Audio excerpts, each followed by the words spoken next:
Hoje eu quero te convidar a respirar fundo e sentir algo profundo no seu íntimo. Você já se perguntou se aquilo que chamamos de espiritualidade talvez seja apenas uma sombra do que realmente acontece? Neste vídeo, vamos mergulhar nas palavras de Severino Celestino sobre o verdadeiro cristianismo primitivo, aquele que existiu antes de templos e igrejas construídas com ouro, antes dos dogmas e das interpretações humanas. Pense comigo, o que foi perdido ao longo dos séculos? O que realmente Jesus quis nos dizer quando ele falou que era o caminho? E se eu te disser que essa mensagem foi desvirtuada, escondida, distorcida e que agora está sendo revelada de forma cristalina através da doutrina espírita? Hoje vamos entrar na essência que o Mestre nos deixou: amor, fraternidade e unidade. Há verdades que podem transformar a sua forma de ver Deus, a sua vida, sua missão aqui neste planeta em transição. Assista até o fim. Porque o que vem agora pode mexer com tudo que você acreditava até aqui. Falaremos hoje sobre um tema que é mais ou menos uma sequência natural das nossas pesquisas, que começou em 1964, no Seminário Arquidiocesano da Paraíba, e eu não parei mais. Conheci a doutrina espírita há 36 anos, e depois de espírita foi que eu fui ver que eu estava incompleto nos meus estudos da Bíblia. Porque analisando o fato de eu ter me tornado espírita por causa do Evangelho, se não fosse o Evangelho segundo o Espiritismo, eu não seria espírita. Então essa obra é muito importante, porque é uma ponte de luz entre aqueles que ainda não enxergaram a beleza que é a doutrina espírita. Então eu, conhecendo o Espiritismo, estudando e descobrindo que eu era muito mais preconceituoso, porque eu não tinha o conceito realmente do que era a doutrina, eu fui descobrindo que a doutrina era amor, caridade, fraternidade, união, campanha de saúde, campanha de vida, campanha social, enxoval, cesta básica, e tudo aquilo me foi me lembrando de Jesus, que dizia: qualquer um que faça alguma coisa por nós não pode ser contra nós, independente de onde esteja. Essa era a visão de Jesus. E depois que eu me tornei espírita, eu observei que eu conhecia muito pouco da Bíblia na visão dos seus fenômenos, das suas explicações, e eu fui entender o Evangelho, depois que eu li o Evangelho segundo o Espiritismo, depois que eu descobri aquela mensagem que está na introdução do Evangelho, de um espírito israelita, que ele diz assim: Moisés iniciou a obra, Jesus continuou e o Espiritismo arrematará. Então hoje eu sei que não pode haver, segundo Emmanuel fala, nenhuma divisão entre o Velho Testamento, o Novo Testamento e a doutrina espírita. Cada uma veio a seu tempo, segundo Emmanuel, para pessoas com evolução, com necessidade, compatível com a revelação da época. Então a primeira revelação de Moisés foi compatível com a condição daquele povo. A segunda, com Jesus, já foi um Deus amor, um Deus fraterno, um Deus solidário. E o Espiritismo veio levantar o véu, como diz a questão 627 do Livro dos Espíritos, levantar o véu e acabar com o esoterismo, com o mistério, com a simbologia e com tudo que pudesse existir de oculto com relação à mensagem de Jesus. Então eu tenho trabalhado nesse sentido. E duas obras completam, porque vocês podem perguntar por que cristianismo primitivo e por que comunidades do caminho? Cristianismo primitivo porque o cristianismo primitivo é aquele período que vai da ressurreição de Jesus até o 3º século, que foi o verdadeiro cristianismo, vamos dizer assim, aquele cristianismo cristalino simples, aquele cristianismo que se parece muito, não posso dizer que é igual, se parece muito com a filosofia da doutrina espírita. Dai de graça o que de graça recebeste. Aqui eu estou falando não como espírita, mas como estudioso de ciência das religiões. Porque eu tenho uma hora que eu me coloco como cientista e outra hora eu me coloco como espírita. E é difícil conciliar muitas vezes as duas coisas, porque Kardec coloca isso na Gênese. E eu fico às vezes como Gonzaguinha, a um lado carente dizendo que sim, essa vida da gente dizendo que não. Então eu preciso juntar ciência e doutrina espírita para poder as coisas se encaixarem. E é isso que eu tenho feito. Então eu lancei uma obra que é chamada o Evangelho Cristianismo Primitivo, que porque eu falo dos grandes encontros de Jesus até a sua morte. E depois a segunda obra, que é essa aqui, que compõe a segunda obra do cristianismo primitivo, que se chama Comunidades do Caminho. Por que Comunidades do Caminho? Porque os primeiros cristãos, segundo Emmanuel, na obra Paulo e Estevão, era conhecido como Comunidades do Caminho, seguidores do caminho, como está lá no livro de Atos dos Apóstolos, de Lucas. Então Jesus narra ou esclarece: eu sou ou estou no caminho, na verdade e na vida. Então os primeiros seguidores de Jesus se chamavam seguidores do caminho, e não havia igreja naquela época, havia comunidades.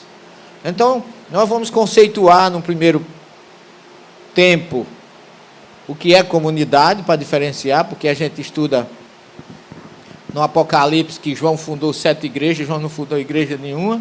João fundou comunidades na Ásia Menor, e nós visitamos todas, inclusive a ilha de Patmos, onde ele recebeu o Apocalipse, para trazer para vocês os conceitos originais, corretos, como nós espíritas precisamos conhecer. Ok? Então, inicialmente, vamos falar dessas comunidades, que é a comunidade do caminho. Isso aqui é um grupo que faz parte da nossa vida nas pesquisas.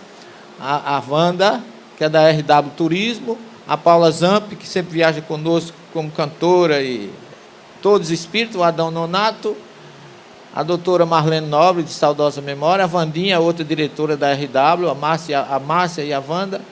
Isso aqui foi um encontro que nós fizemos para a primeira apresentação em São Paulo, no teatro, lá na minha aclimação, sobre os passos do mestre. Um resumo das nossas pesquisas no Egito, em Israel, que já se constitui num documentário. Nós fizemos mais ou menos 20 horas de documentário, que transformou-se numa hora e 40, que é o novo filme, está pronto. Já fizemos uma avant-première, vamos fazer outra agora em outubro em São Paulo, e já tem uma grande distribuidora do Brasil que vai trazer esse filme. Vai ser o primeiro documentário sobre Jesus com caráter da doutrina espírita. Então precisa ser divulgado. Eu particularmente gravei 8 horas desse documentário. O Adão gravou umas 3 ou 4, se eu não me engano. Tem cenas, tem atores, tem apresentações com fatos da vida de Jesus. E nós vamos começar desde missionário, desde A Caminho da Luz, com Emmanuel, desde o planeta Capela, cedendo as pessoas para aqui, até o Evangelho de Jesus, todos de uma visão da doutrina espírita.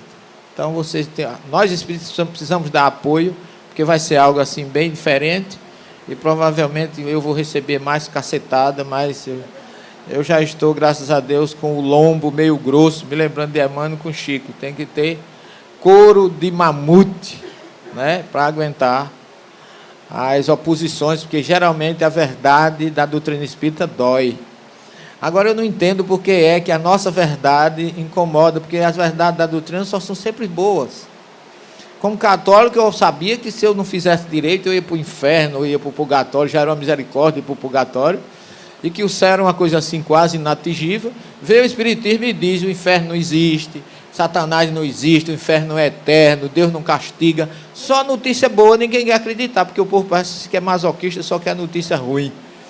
E nós espíritos temos tanta coisa boa para dar para as pessoas e ninguém quer aceitar. Lamentamos, mas a gente vai levando o barco como Deus quer. Então, mais adiante, nós temos aqui o nome já justificado. Por que Comunidades do Caminho?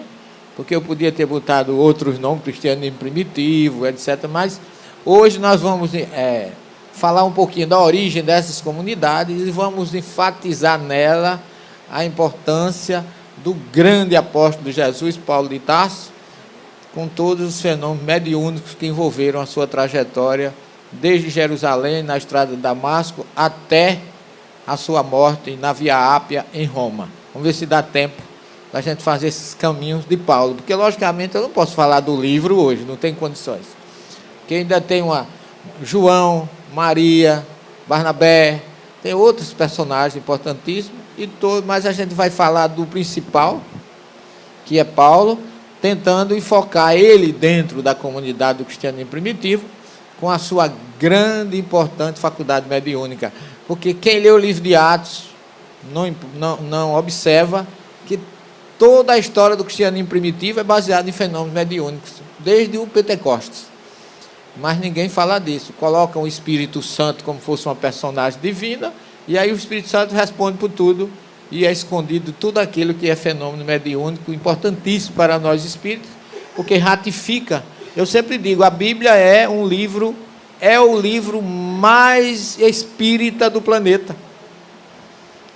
Se você for analisar, todos os fenômenos que Kardec classificou no livro dos médiuns, está na Bíblia, desde o Gênesis ao Apocalipse. Então, espírita, como bem colocou o nosso irmão, não pode dizer que a Bíblia está obsoleta, pelo contrário, cada dia ela se torna mais atual. E a gente pode observar que Jesus é o grande mentor de tudo isso, porque ele é o governador do nosso planeta. E ninguém pode fugir da faculdade mediúnica, porque não depende de religião. Ok? Então nós temos uma palavrinha hebraica aqui chamada kahal, que significa multidão, grupo, reunião, congregação, assembleia, comunidade que se reúne com um objetivo comum, que os gregos chamaram de eclésia. Só que eclésia é assembleia convocada, nunca deve ser entendido como prédio, ou casa, ou igreja, como muita gente coloca, como templo, cheio de vitrais, altares pintados de ouro, que na verdade Jesus nunca precisou disso. Ele nasceu numa manjedoura, não tinha uma pedra onde recostar a cabeça, e teve como leito de morte uma cruz. Era a simplicidade total. Toda a sua riqueza foi espiritual, nunca material. Então nós espíritas temos a responsabilidade de ressuscitar esse período para trazer a cristalinidade da mensagem de Jesus em sua essência, em sua origem, porque ela está unida à nossa querida doutrina espírita.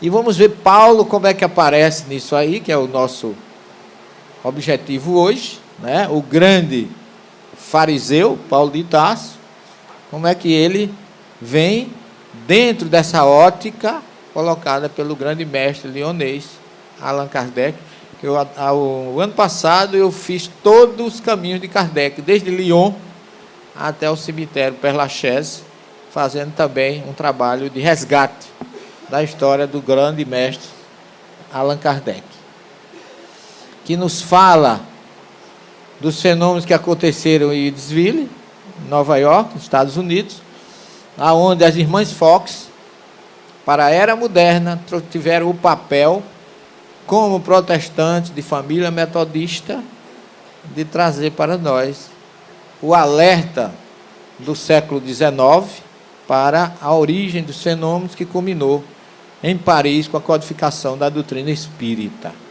Eu fiz um seminário, eu fui abrir um seminário em Nova York, o 13º seminário dos 3 estados, Nova York, New Jersey e Connecticut.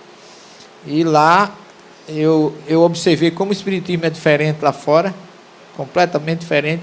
O espiritismo é o mesmo, a situação geográfica aqui é diferente. O Missionário da Luz está completando 39 anos aqui. Uma das maiores casas que tem em Nova York, na 8ª Avenida, que é de um brasileiro, João Kornigold, que é do Banco Santander, superintendente lá. Ele e a esposa Jussara já traduziram várias obras da doutrina para o inglês, mas ele não tem sede. Eles alugam uma sala uma vez por semana, de 7h30 às 9h30, no 10º andar de um prédio na 8ª Avenida, porque até 7h30 funciona outra coisa, de 10h30 em seguinte já é outra. Eu fui fazer uma conferência em Long Branch, lá em New Jersey, e lá é dentro de uma academia de ginástica, cheia de espelho nas paredes. Quando termina a academia, eles cobrem os espelhos e ali se transforma num centro espírita. Então, a característica é completamente diferente. A gente tem uma sede, todo mundo vem de casa para cá. Lá é o contrário, todo mundo, a casa dos brasileiros lá é o centro espírita, porque todo mundo mora fora. Então é tudo diferente. E quando eu saí de Nova York, eu fiquei impressionado com tudo aquilo. Eu rodei muito por lá.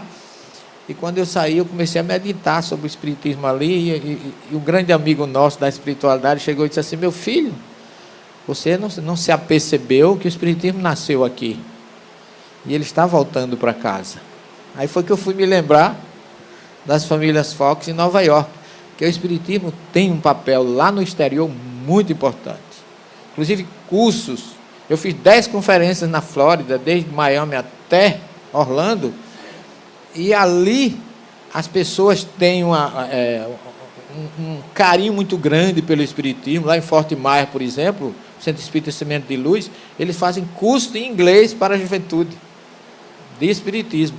Mas o espiritismo está tendo uma receptividade muito boa e também um alento muito grande, mas isso aí daria outro seminário para a gente falar sobre isso. Estou só mostrando a vocês a origem da doutrina, dos fenômenos e a importância histórica, cultural, porque até os protestantes não podem falar, porque o espiritismo surgiu dentro do protestantismo.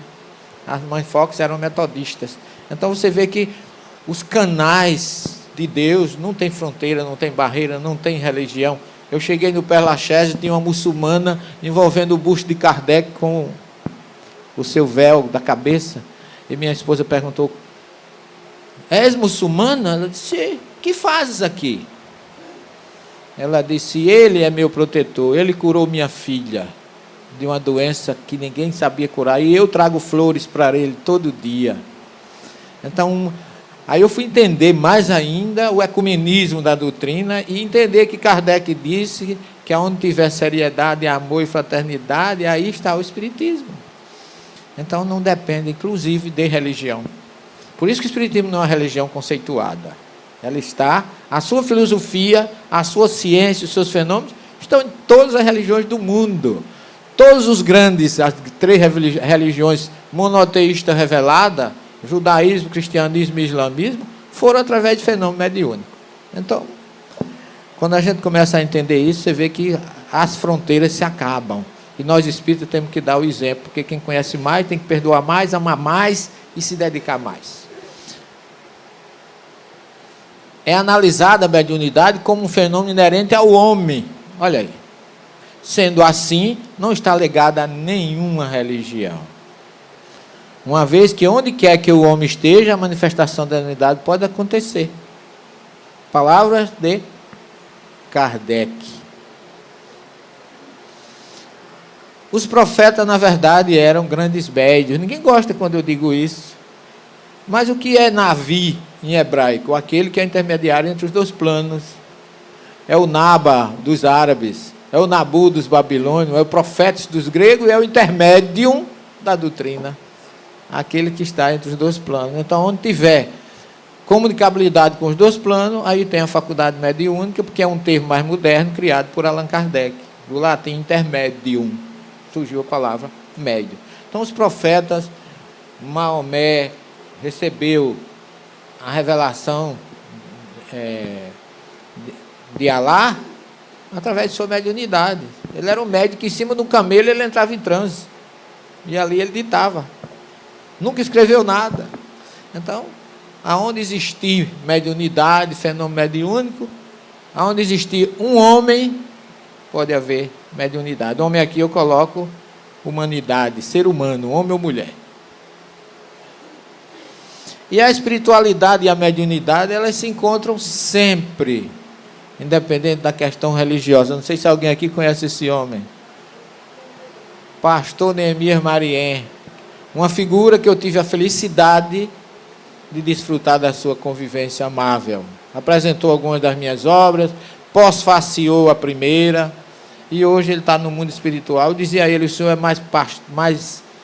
o senhor não é pastor, o senhor está pastor. E ele ficava sorrindo, porque ele era uma figura que ele amava indistintamente. Todas as pessoas, independente da religião, da condição social, em qualquer situação. Esse homem fez palestra na nossa casa várias vezes. Apresentou meu 2º livro, Sermão do Monte. E muitas vezes, muitas das palestras que eu vou, ele está presente.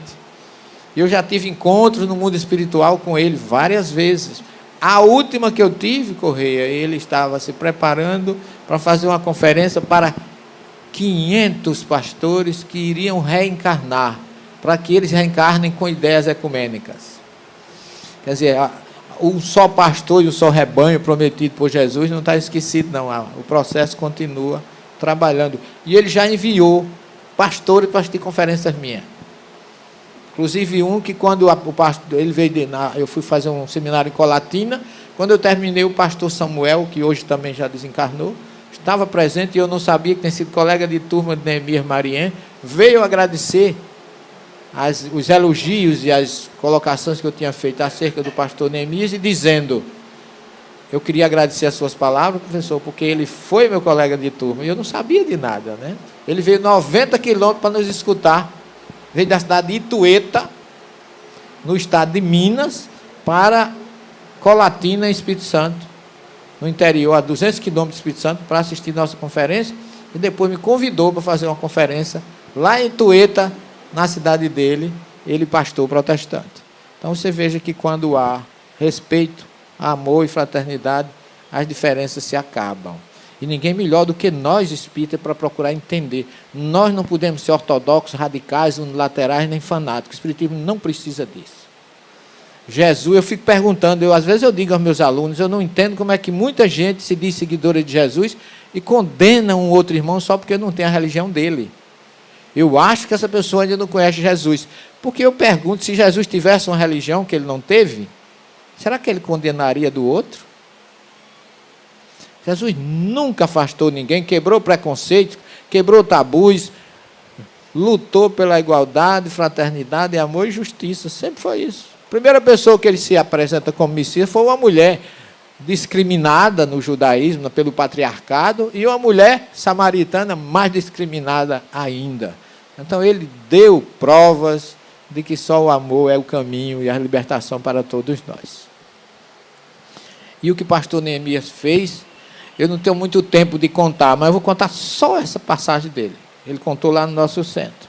Ele estava em casa, chegou um pai de santo da Baixada Fluminense, lá de Caxias, que estava com a dificuldade, que toda sexta-feira chegava um espírito do terreiro e queria se casar com uma mulher, que tinha sido bicheiro, a esposa era católica, tinha um desejo muito grande de se casar, mas ele desencarnou e não deu tempo de se casar com a cabocla, como ele dizia.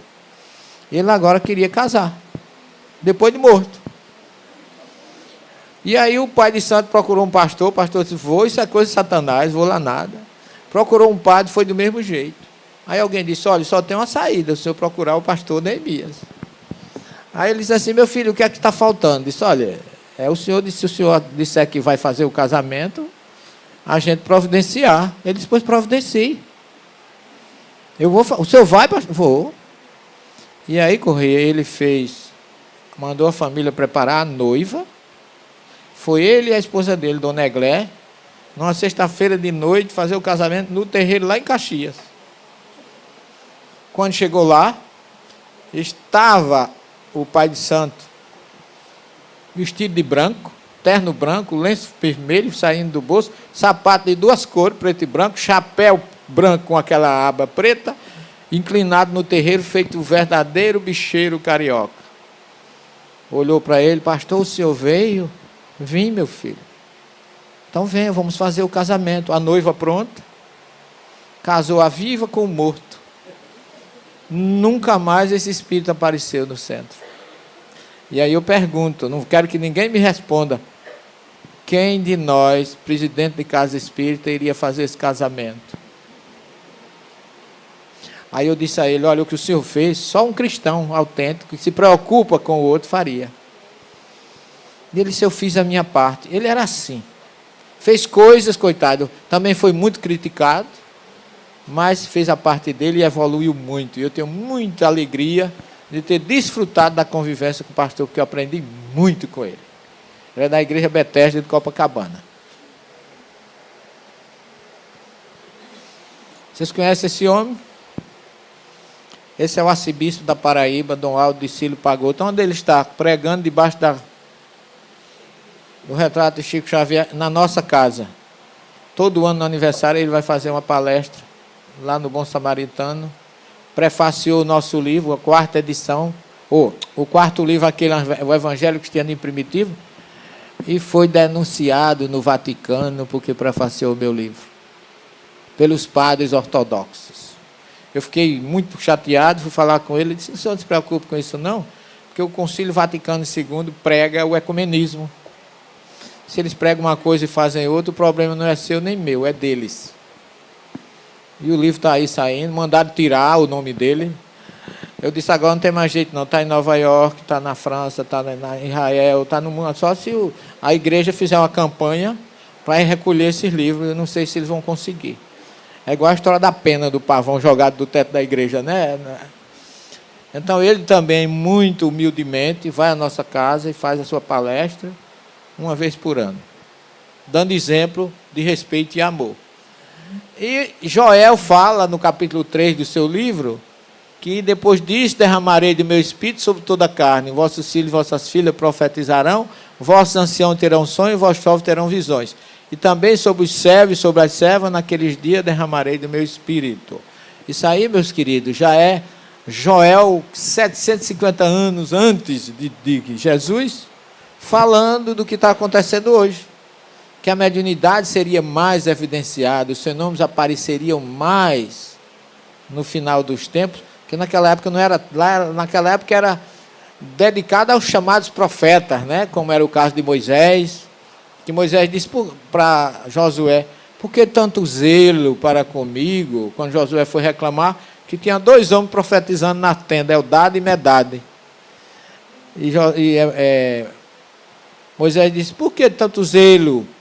Quem dera que todos os homens profetizassem. Ou seja, quem dera que todas as pessoas fossem médiuns. É o que fala Moisés. Jesus é crucificado lá no Gólgota. E vem a pergunta: o que aconteceu depois da crucificação de Jesus? O que houve com os discípulos?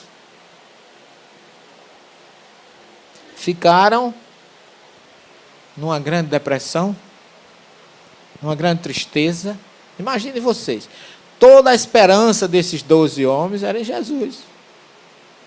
E Jesus é crucificado de uma forma trágica e eles ficaram acéfalos. Sem o mestre, sem o líder, sem o dirigente, sem aquele homem que resolvia qualquer parada.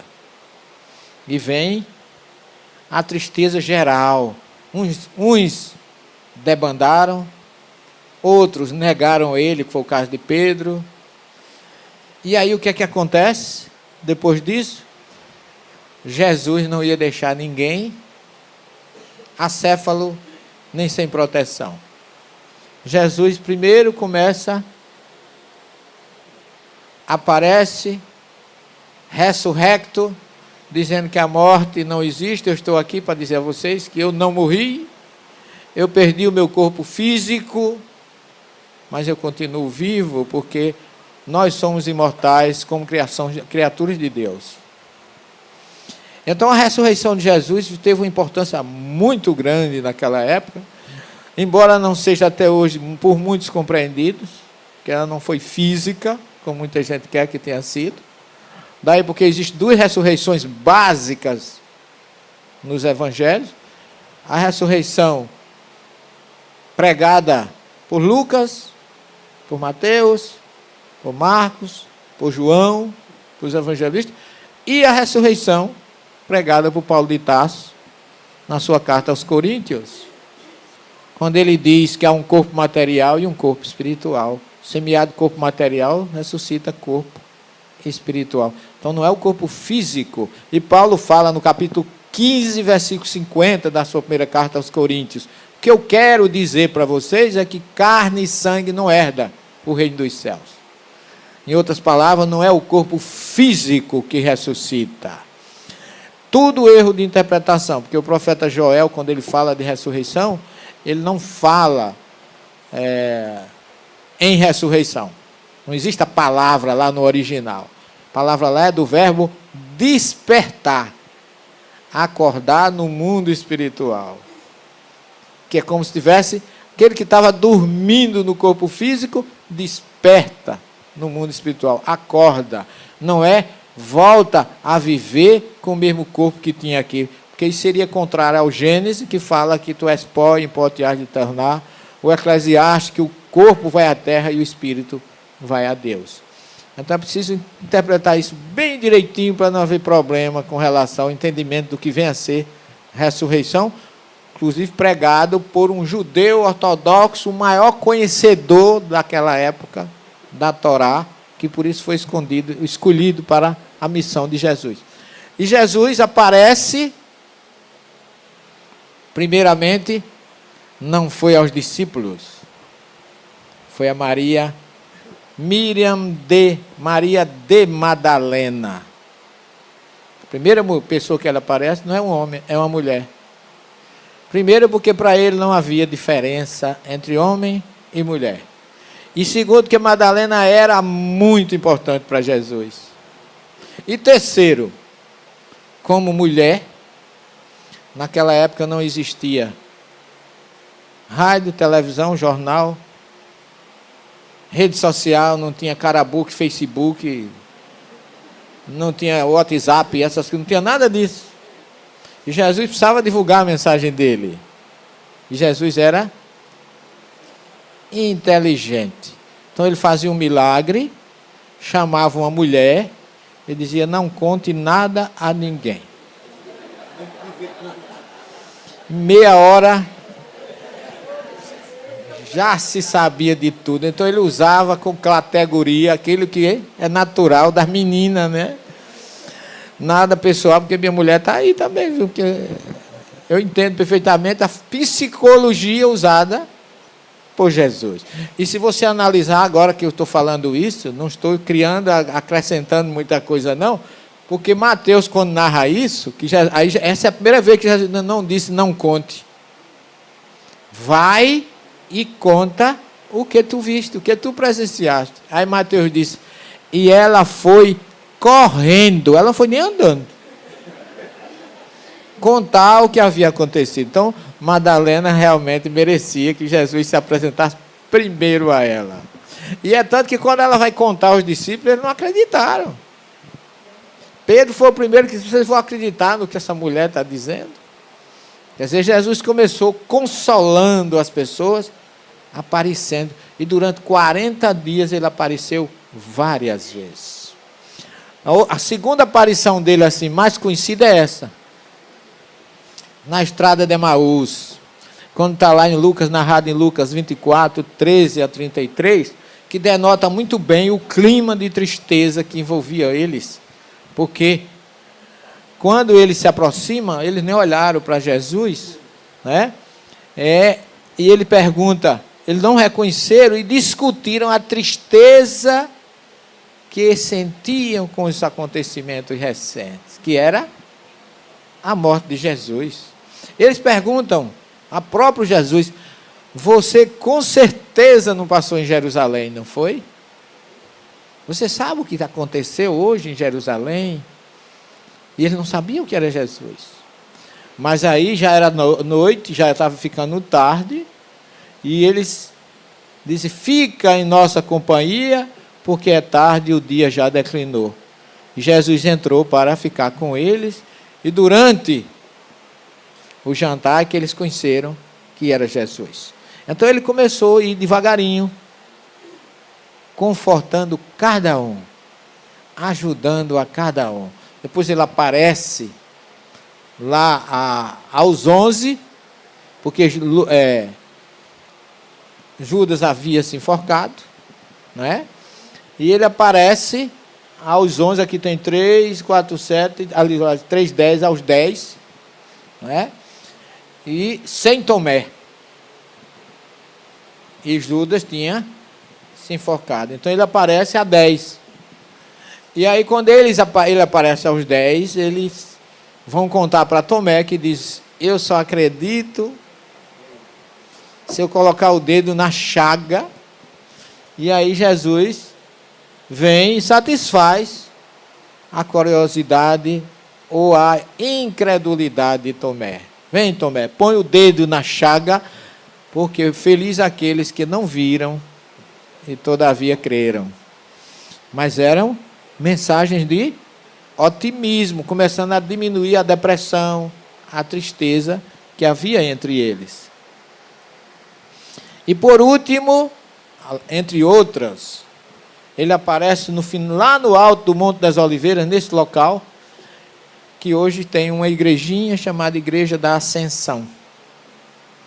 Porque Jerusalém, quando a gente chega em Jerusalém, eu já fui com alguns grupos, e a maioria das pessoas que vão são espíritas, e alguns espíritas ainda são meio avessos.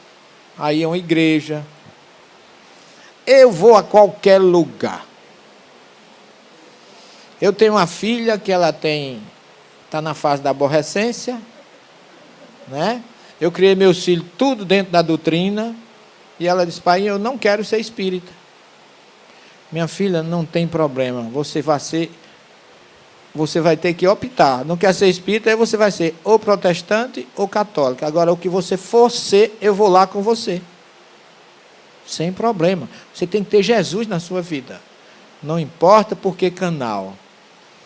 Então, não temos que fazer essa barreira.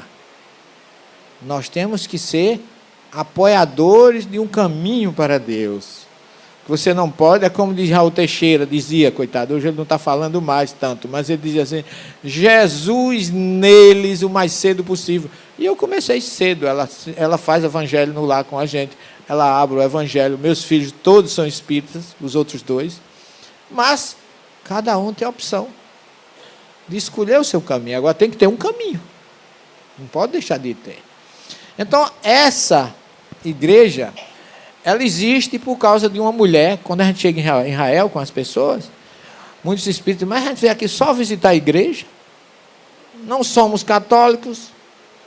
Aí eu vejo o lado, às vezes ortodoxo, e às vezes da desinformação. Aí eu digo assim: olha, senta aqui todo mundo. Vocês sabem por que é que a gente está entrando na igreja? Porque cada igreja dessa é referente a um lugar onde Jesus viveu, passou, fez alguma coisa. E por que é que tem uma igreja? Porque quem mapeou os caminhos de Jesus foi uma mulher chamada Helena de Constantinopla, a mãe de Constantino, que depois que o cristianismo é considerado religião do Império Romano, ela vai a Israel e aonde Jesus fez alguma coisa, ela construiu uma pequena igreja. E o cristianismo começou com a influência romana, com o catolicismo, construindo igrejas, e por isso que vocês estão numa igreja. Esqueça a igreja e lembre-se que aqui Jesus transformou a água em vinho, aqui Jesus realizou a multiplicação dos pães, aqui Jesus pronunciou o sermão das bem-aventuranças, aqui a igreja de Caná, e vou mostrando igreja, mas pontos por onde Jesus passou. Aí todo mundo cai na real e entende que realmente a ideia não é assistir missa nessas igrejas, mas encontrar ali os acontecimentos da vida de Jesus. E essa aqui é a primeira conhecida marca de Helena, que é em cima do Monte das Oliveiras, onde Jesus foi visto pela última vez, subindo. Esse é o local onde diz que ele foi visto a última vez, dentro da igreja.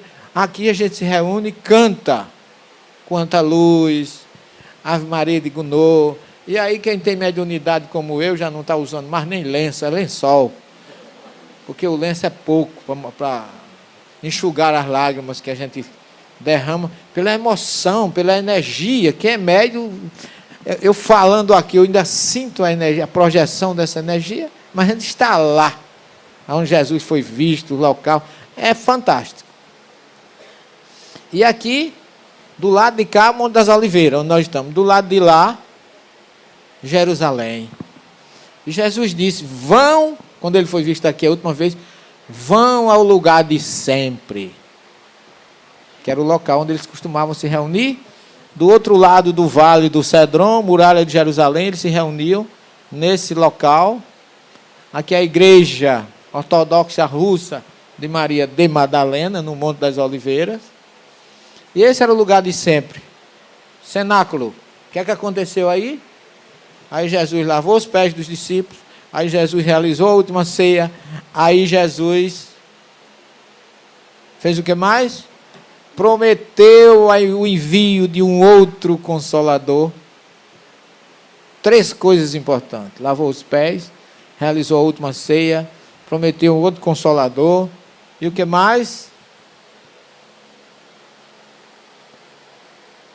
Aí depois de 49 dias, ou 50 dias, ou 7 semanas, no judaísmo chama Shavuot, semanas, que o grego chamou de Pentecostes, 50 dias. Em vez de 49, 7 semanas são 49. Mas o Lucas chamou de Pentecostes, 50 dias. O que é que aconteceu aqui? O maior fenômeno mediúnico da nova era. Aí eles receberam do próprio Jesus a energia mediúnica revigorante das suas vidas, porque a partir daqui, aqueles homens temerosos, tímidos, deprimidos, tristes, foram pregar o Evangelho de Jesus sem mais nenhum temor. Pedro saiu daqui e foi para o templo pregar que Jesus era o Messias.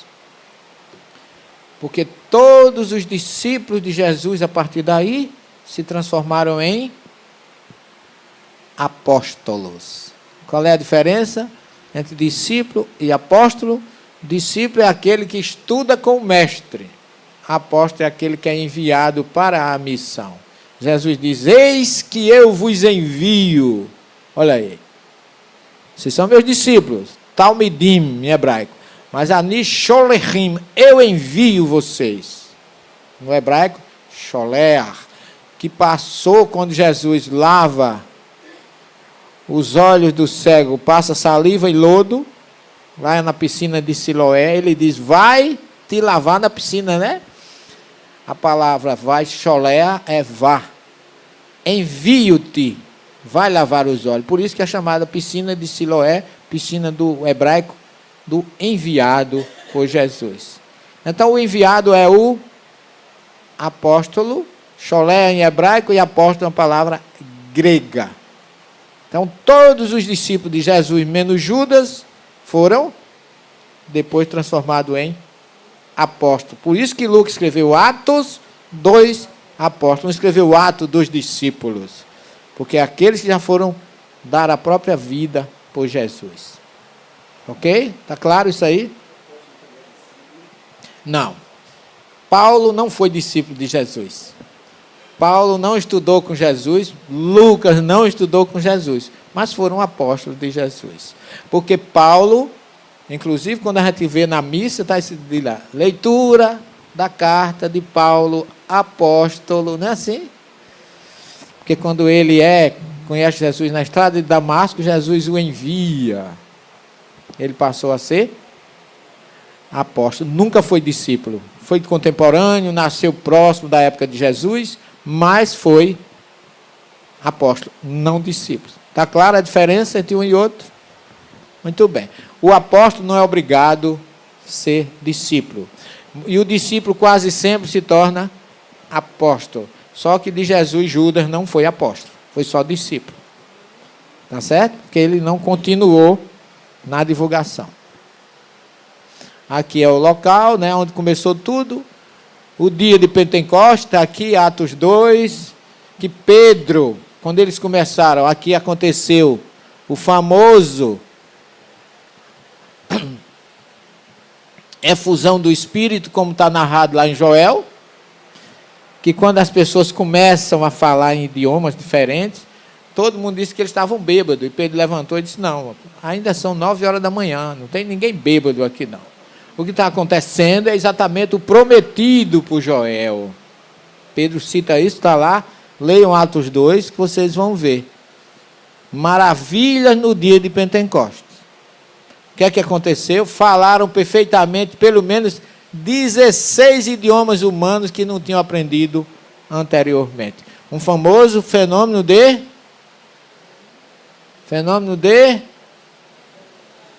Kardec chama de xenoglossia, língua diferente do médio, sem ele saber e sem conhecer.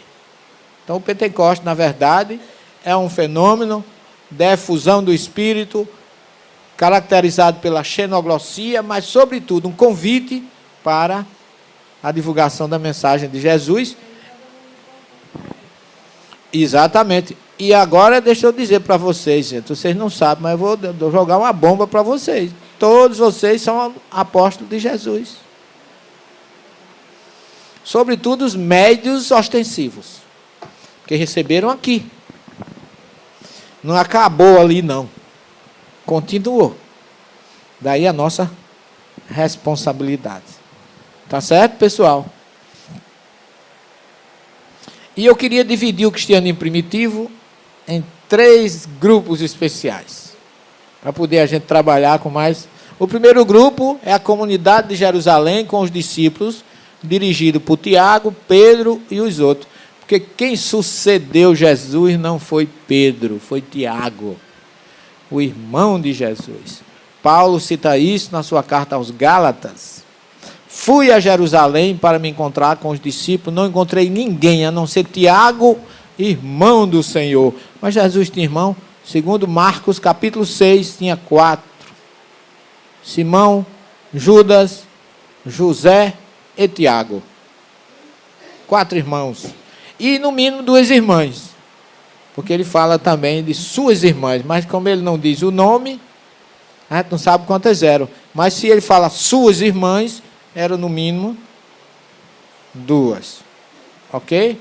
Então você tem a comunidade de Jerusalém, que era dirigida por Tiago, o cristianismo com Paulo, a comunidade por ele constituída na Ásia Menor e na Grécia, que é dessas que nós vamos falar de agora até terminar o nosso seminário.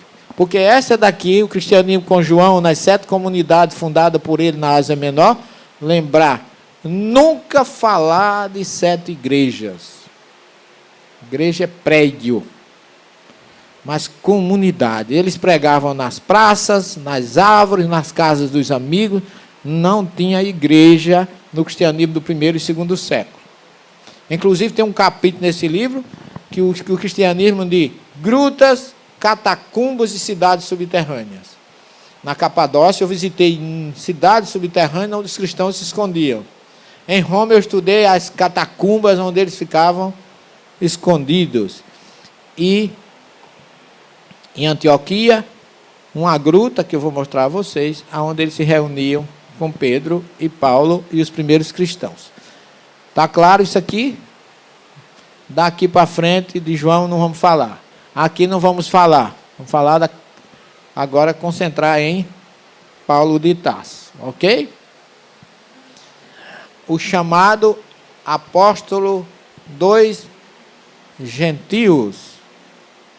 Gentil aí é com I-O-S, que é uma palavra grega, que vem do hebraico goim. Goim, com M no final. Significa pagão. Aquele que não seguia a Torá. Tá certo? E nós vamos ver porque Paulo se tornou o apóstolo dos gentios. Quem foi Paulo? Onde nasceu? E de onde vem sua cidadania romana? De onde ele era? E mais uma pergunta. Por que ele foi escolhido por Jesus? É uma pergunta. Porque Jesus formou 12 discípulos. E eu faço uma pergunta hoje a vocês. Se não fosse Paulo, não haveria cristianismo. Porque o cristianismo dos primeiros, da primeira comunidade, durou 30 anos, até o ano de 62, quando o irmão de Jesus, Tiago, foi morto em Jerusalém, apedrada, sobreviveu ao apedrejamento e acabaram de matar ele a cacetadas. E no ano 70, com a destruição da cidade de Jerusalém pelo general romano Flávio Tito, acabou a família de Jesus. O cristianismo judaico-cristão acabou. E daí para frente, o cristianismo que a gente tem é o cristianismo de Paulo. Porque o cristianismo de Tiago era diferente do cristianismo de Paulo. O cristianismo de Tiago dizia assim: seguir Jesus, porém, sem esquecer Moisés. Jesus não era Deus, ele era um espírito evoluído. Ninguém do cristianismo primitivo dizia que Jesus era Deus.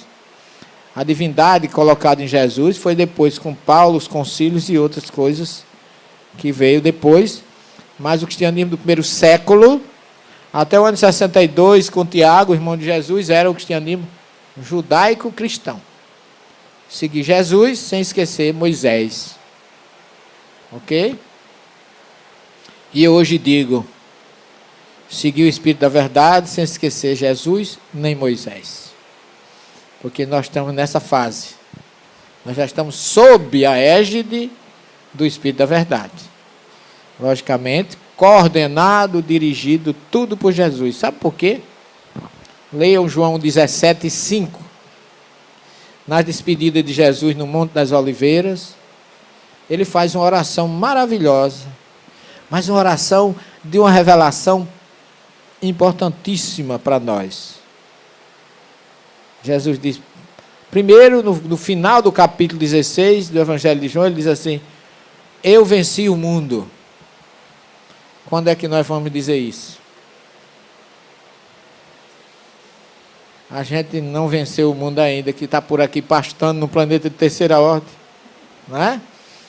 Mas Jesus disse, eu venci o mundo.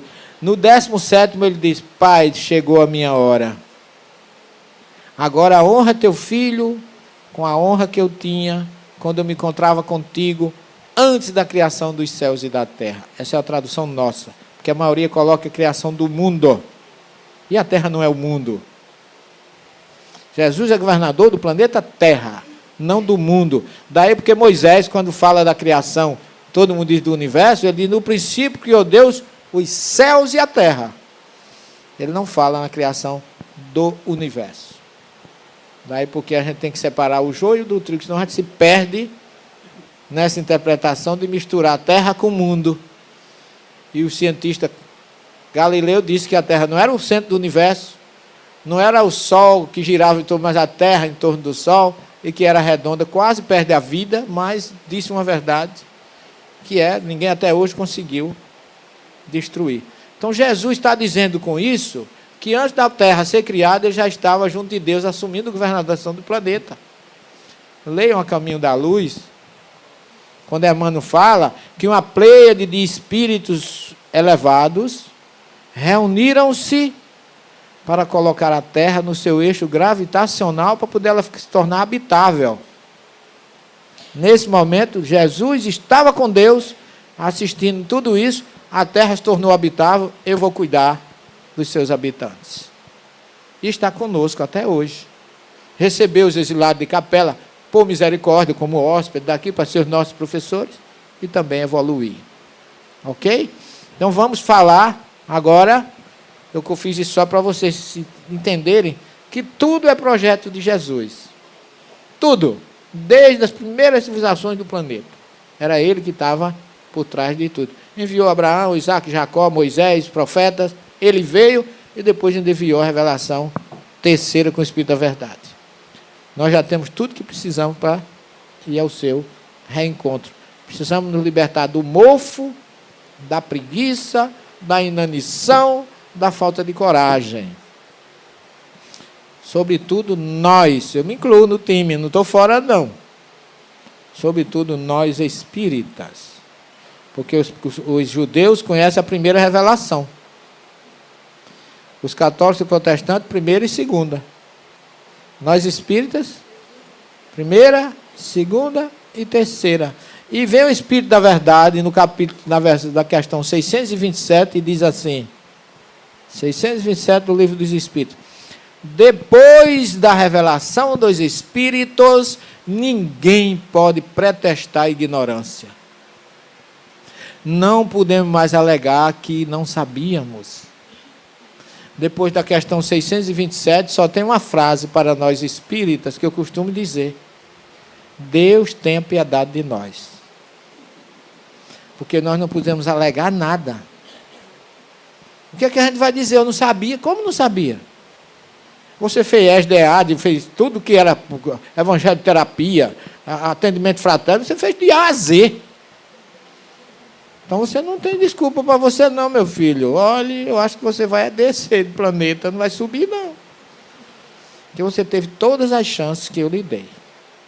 Ok? E por isso que ele escolheu Paulo. Quem sabe, vamos pensando aí, porque é que ele escolheu Paulo para a sua missão. Indiretamente, através dos discípulos, que nós vamos ver isso. O nome dele era Saulo, nome do primeiro rei de Israel, Saul, que significa Deus chamou, chamado de Deus. O verbo shoel em hebraico é perguntar, chamar. Aí, Shaul, chamado de Deus, ou o chamado. Tá certo? Daí o nome Saulo. Nascido em Tarso, na Cilícia, era da tribo de Benjamim, foi educado em Jerusalém pelo grande rabino Gamaliel, que era neto do grande e famoso Hillel, um dos rabinos mais famosos do judaísmo.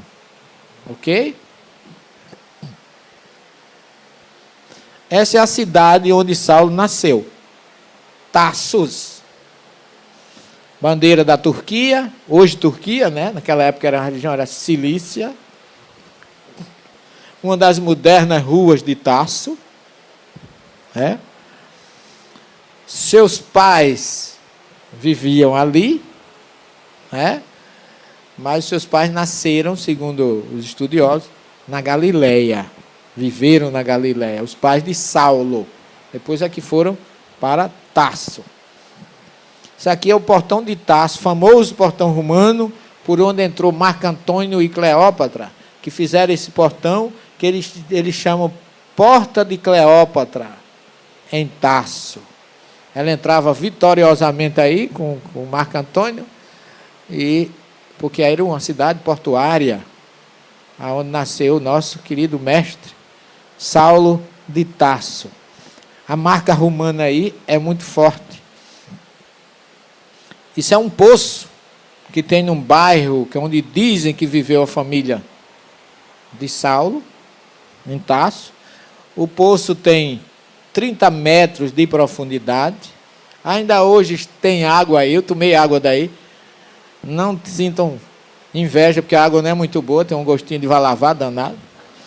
Mas se bebe, porque ela é muito rica em sulfuro. Tá certo?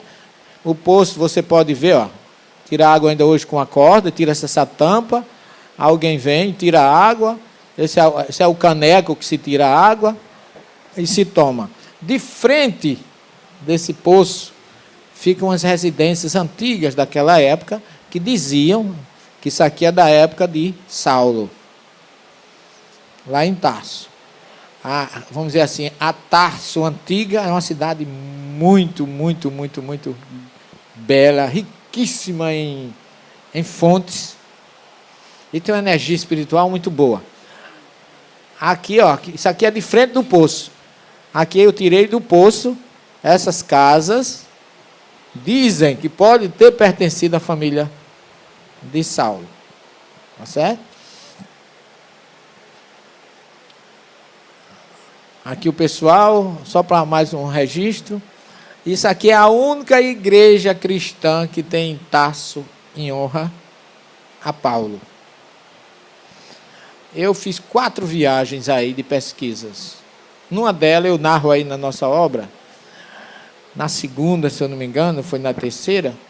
Uma semana antes de eu viajar, começaram a acontecer alguns fenômenos comigo. Entre eles eu levei uma queda, daquelas quedas que você cai feito, desculpa a expressão, feito um sapo. De barriga para baixo, com a faca na mão, imagina. A faca, graças a Deus, foi jogada longe, e eu caí com o peito no chão, que eu digo, esmaguei o coração. E fiquei até com uma certa dificuldade de respiração, mas aí eu disse, só pode ser um aviso para eu não viajar. Que é aquelas coisas que a gente tem na cabeça. E aconteceram ainda outras coisas, mas 2 dias antes da viagem, eu fiz minhas preces. E eu tenho uma entidade amiga, que eu não vou dizer quem é, porque eu já me chamo de obsediado com muito menos, mas se começar a dizer o nome das entidades, chega junto de mim. Não interessa o recado. E ela chegou e disse, meu irmão, eu acho que, pelo jeito, eu não vou viajar. Aí o irmão me disse assim, nós vamos viajar, meu filho. E quem vai conosco é o Chico Xavier. Eu não acredito, eu sou espírita, mas eu não sou fanático, eu acho fanatismo uma coisa terrível. Eu acho que eu continuo espírita porque eu sou muito racional. Eu tenho uma entidade que às vezes ela traz recado para as pessoas. Ela dá um recado, eu digo, repita. Porque se você não repetir, eu não dou o recado. Porque os espíritos confiam naqueles que são mais incrédulos do que naqueles que são fanáticos, que sem ouvir já estão falando. Ele sabe que ele pode confiar em você, porque você só diz o que for realmente preciso dizer, o que for certo. Aí quando ele repete a segunda vez, eu digo, se incomoda de repetir a terceira. Eu não sou surdo não, eu quero só confirmar. Aí eu fiquei ainda meio, mas Chico tem mais o que fazer, eu pensei, do que estar me acompanhando numa viagem. Mas como era uma viagem pelo grupo, podia ser até que ele fosse. Só que quando eu cheguei na frente dessa igreja, a nossa guia Shefka, que é muçulmana, agora diz ela que é espírita, pela convivência já 4 vezes conosco, graças a Deus. Graças a Deus, eu digo assim, que ela descobriu a verdade da doutrina. Porque nós nunca chamamos ela para ser, nem eu chamo. Eu desafio nos meus 36 anos de espírita, quem foi que eu chamei para ser espírita?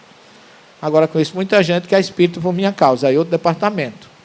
Mas que eu chame, não chamo. Ela disse, o senhor vai falar alguma coisa? Eu digo, olha, eu acho que eu vou só fazer uma prece. Mas ela disse, seria bom, senhor, porque eu sempre falo sobre Paulo, que taço é uma palavra turca que significa base, suporte. Daí porque o nome Paulo de Tasso já tem alguma coisa, porque o taço é o osso do suporte do pé. Quem estudou anatomia humana sabe disso. E aí eu estava pensando, quando eu fui entrando na igreja, eu comecei a sentir uma energia diferente, algo muito forte. E eu comecei a fotografar a igreja, tirei essa foto, pedi para tirar. Quando eu entrei na igreja, isso aqui é o altar da igreja de Saulo. Aí uma voz me disse, você precisa falar sobre a saudade de Jesus. Eu digo, meu Deus, quem é que está falando isso? Aí eu olhei para o retrato da fotografia de Paulo, que estava ali junto, eu estava bem aqui. Aí a voz disse assim, tudo que Paulo fez foi por saudade de Jesus. Então eu digo, não é Paulo. Tá certo? Tudo que Paulo de Tarso fez foi pela saudade de Jesus. Aí o grupo foi entrando e foi envolvendo uma energia, daqui a pouco estava todo mundo entre lágrimas. Inclusive eu, que sou o mais chorão do time, eu fico morrendo de vergonha, mas a emoção a gente não segura, né? Aí eu comecei a falar para o pessoal, mas não sei uma palavra do que falei. Sei que o recado foi mais ou menos dado. Fiquei com aquilo para mim. Quando eu saí da igreja, que o ônibus pegou, porque a gente vai de avião até Istambul, vai à Grécia, visita lá as igrejas, Coríntios, Atenas, Pátimo, volta para Istambul e pega um avião até Ankara, de lá vai de ônibus. Aí passa por Tarso, depois vai para Antioquia. Quando o avião foi saindo, o ônibus, desculpe, foi saindo de Tarso, a estrada sumiu. Eu não sei que mediunidade é essa, mas eu tenho, às vezes, eu estou tão ligado, que eu volto no tempo. Já aconteceu isso comigo em Cafarnaum, aconteceu em Tarso, determinados locais que são muito fortes, acontece isso, espontaneamente. Quando eu olho, o sol está se pondo, aquele sol vermelho bonito, no final da tarde. Quando eu comecei a caminhar, eu via uma estrada de terra, 3 homens com bastão, aquela túnica judaica, famosos judeus retirantes. E o irmão me disse, realmente é uma revelação das figuras de Paulo, Barnabé e João Marcos. Mas eu não disse para ninguém. Fiquei calado, emocionado. Cheguei em Antioquia ainda, fui dormir, sentindo as energias, agradecendo a Deus. Quando isso foi em novembro, quando foi em janeiro, eu fui participar de um congresso em Belém do Pará. Congresso Espírita da Federação de Belém do Pará, da nossa querida irmã Nájida, que é a presidente. Quem estava no grupo, Divaldo fez a apresentação, no dia seguinte estava Raul Teixeira, que foi homenageado, e tinha Alberto Almeida, e Marlene Nobre, doutora Marlene estava lá. Doutora Marlene foi apresentar uma parábola de Jesus antes da minha apresentação.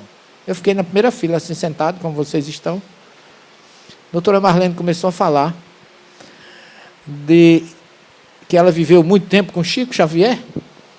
Aí ela disse assim, olha, certa ocasião um repórter perguntou a Chico por que ainda existia tanta violência no planeta. E Chico respondeu, meu filho, o que está faltando a esse povo é saudade de Jesus. Olha, na hora eu tomei um choque, porque veio todo o filme na história, que nós íamos, Chico ia conosco. Eu não conhecia essa história de absolutamente nada. E aí eu entendi que foi Chico que veio pedir para a gente falar, para que eu falasse da saudade de Jesus. Aí eu fui, procurei a doutora Marlene lá nos bastidores e pedi licença a ela para utilizar essa informação no nosso livro. E tem aí narrado, porque ela em vida me deu o consentimento de eu usar o nome dela para narrar esse fato mediúnico comprovado entre Paulo, Chico e o nosso grande doutor Bezerra de Menezes, que foi quem preparou tudo, né?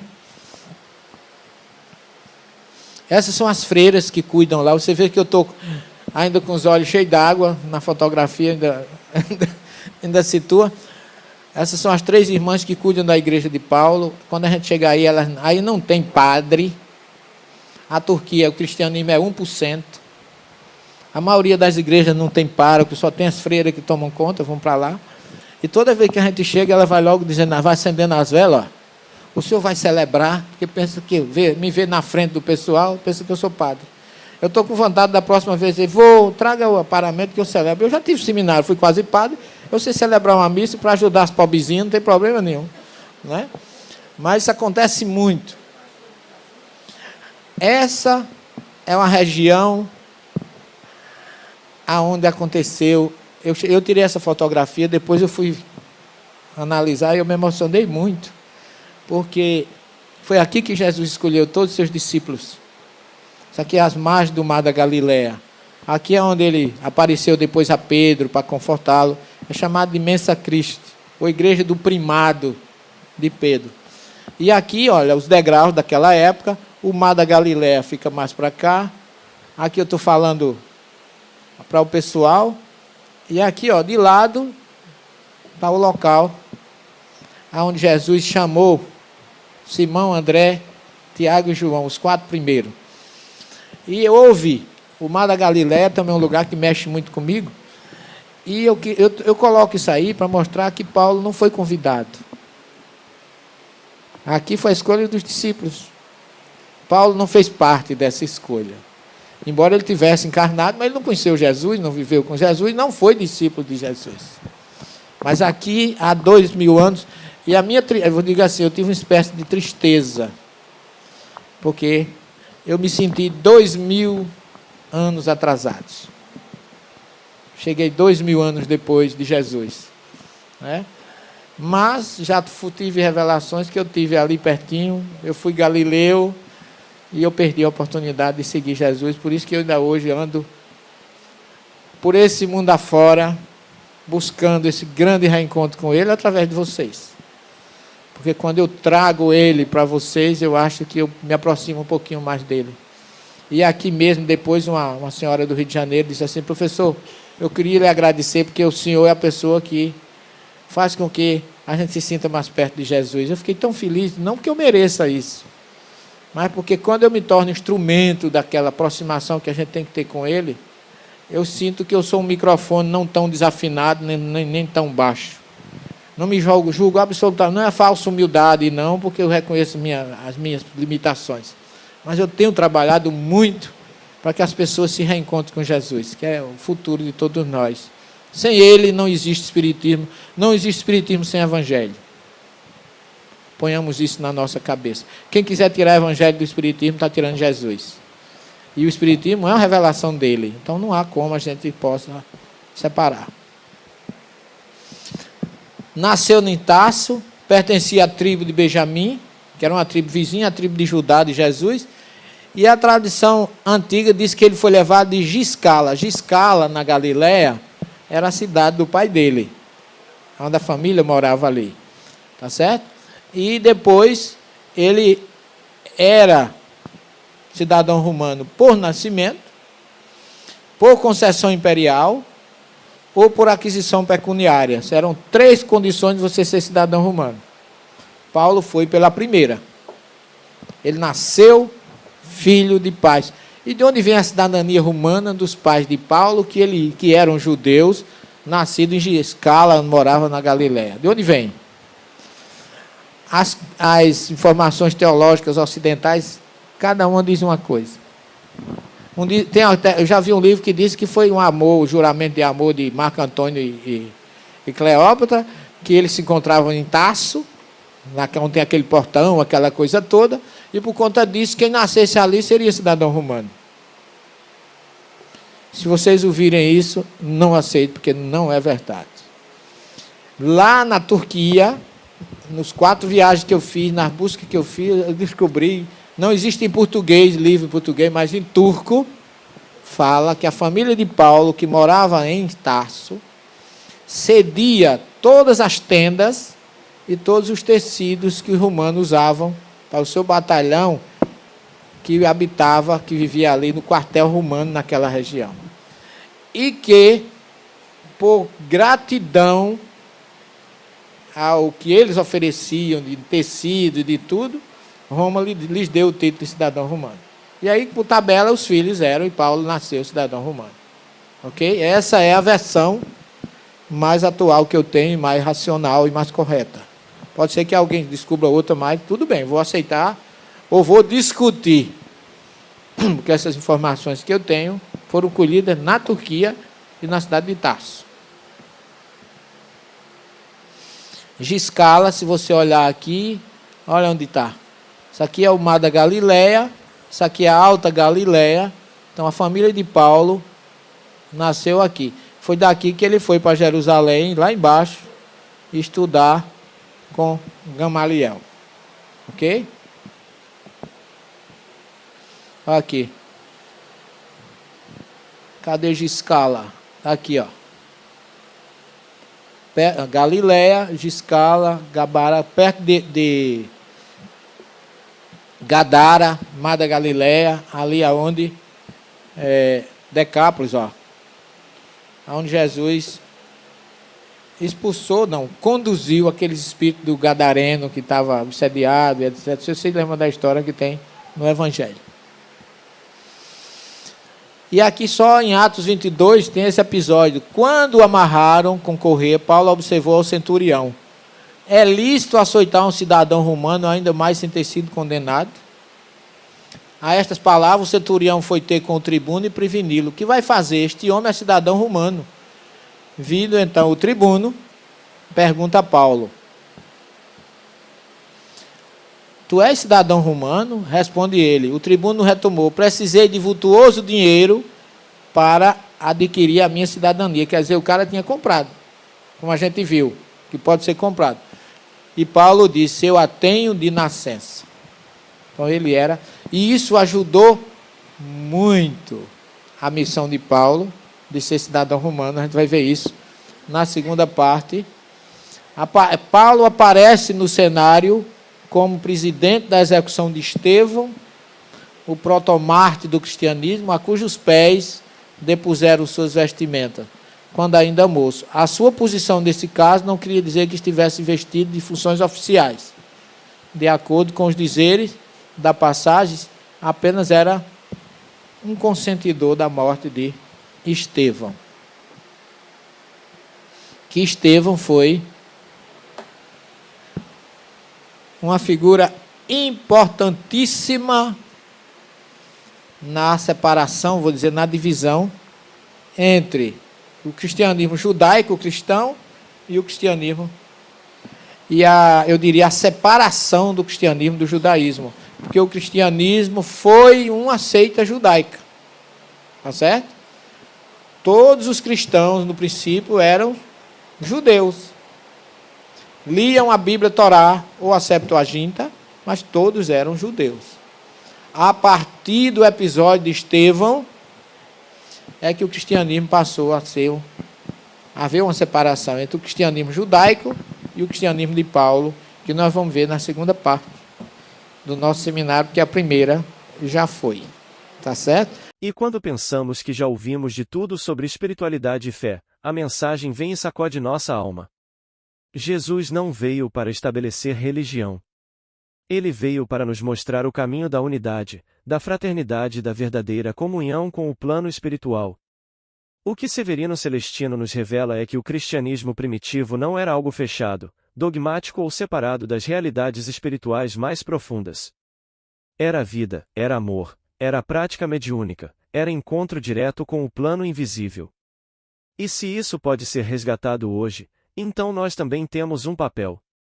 Então eu te convido a abraçar essa mensagem. A sentir mais perto de você essa conexão viva com Jesus, com os espíritos de luz, com aquilo que é eterno e verdadeiro. Carrega isso no coração, deixa que essa reflexão ecoe dentro de você. Porque não é apenas estudo, é reencontro. Se essa mensagem tocou seu coração, compartilhe com alguém que está buscando sentido, deixe nos comentários o que ficou no seu coração e se inscreva para continuar essa jornada conosco. Você está pronto para ver a vida com outros olhos?